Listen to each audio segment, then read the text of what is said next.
Hey everyone, this is a new idea I had for the channel. A series where basically every day I'm going to try to share a provoking thought with you. We'll try to keep these videos relatively short, but basically this is how it's going to go. I'm going to tell you the thought that I had that's going to provoke you to think some more about God, about spiritual things, and I'm going to accompany it with one or two scriptures to try to help you along.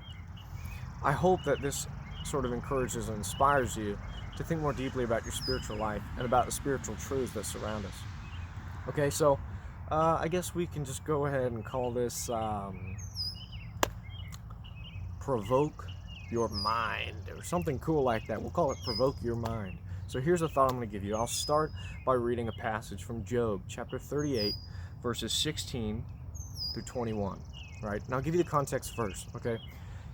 In the book of Job, in this place, right now, what's happened is God has allowed afflictions to come upon a righteous man named Job. And Job, basically, in the midst of his suffering, in the midst of all these afflictions that came upon him, he begins to question God. He begins to question God's goodness and begins to say, God, why are you basically not being just towards me? I don't deserve this because I've been good. But in reality, God is testing his faith and seeing how he can endure. Now, God may be testing your faith. And sometimes you may think, God, why are you being unfair to me? But God is always righteous and God is always fair. Furthermore, we can't understand God's plan the way he can. It's like being in a corn maze and having no idea which way to go. But if someone was in a plane above you, they'd be able to see everything, and they would know exactly which direction you'd have to go to escape. This is what God is like. Isaiah 55 verse 8, and I'll just read this for you so I don't misquote it, because I'm really bad about misquoting things. It says, "For my thoughts are not your thoughts, neither are your ways my ways, saith the Lord.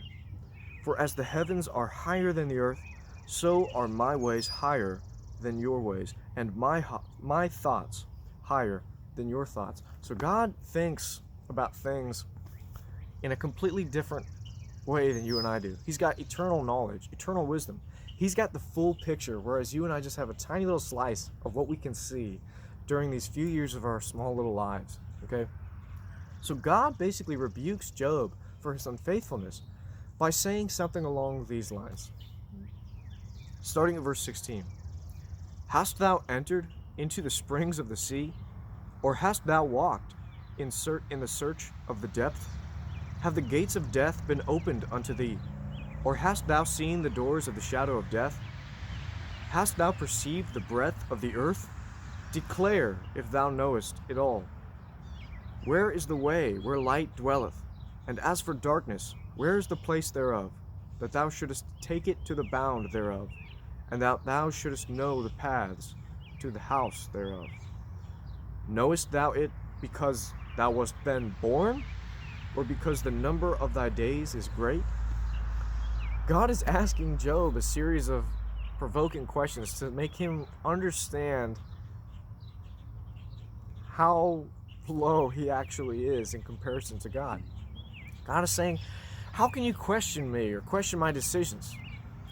You've only been alive for just this flick of time, but I've been around since the beginning of time.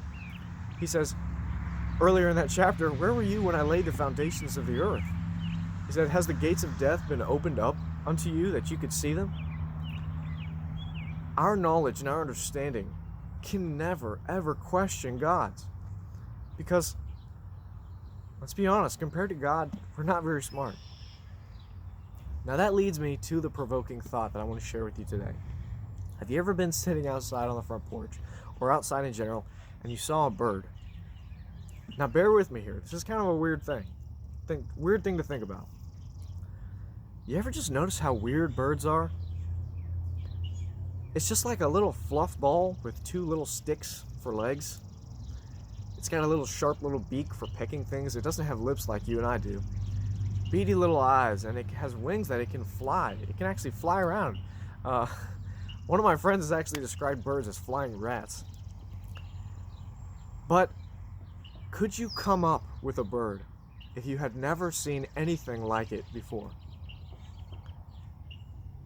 Let me explain more. Take a minute of time after you're done with this video to just try to think of imagining something new. And when I say new, I mean imagine an animal that has never existed and try to come up with one in your head. Furthermore, try to think of an element or a material that has never existed and try to come up with it in your head. You can't. And you may think, I can, but let me explain why you can't. It's because, listen, if you try to come up with another animal, ultimately it would just be some sort of Frankenstein that has a bunch of different attributes of animals that you've already seen, right?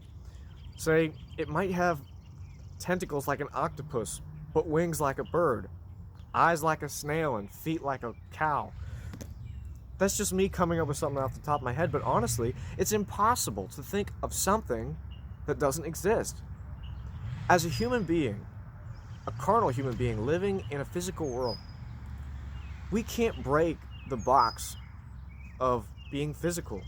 Our minds literally cannot create or think of anything other than things that are a similitude of things that we already know.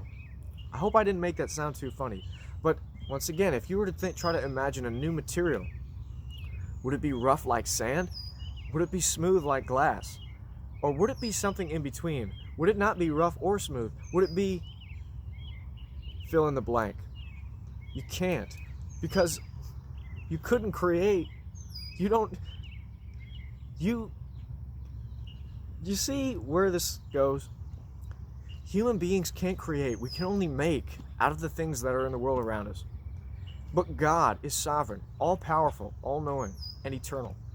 And He alone has the power to create. So, I would pose this. Next time you see a bird, think about the infinite wisdom of God. Next time you're thinking about questioning God because of something you're going through in your life, just remember the aerial view that God has that we lack. And remember that God has control of all things, and He's working all things together for good to them who love Him. So thanks. It's been an awesome little video here, and I hope that you think about this a little bit more. Have a good evening.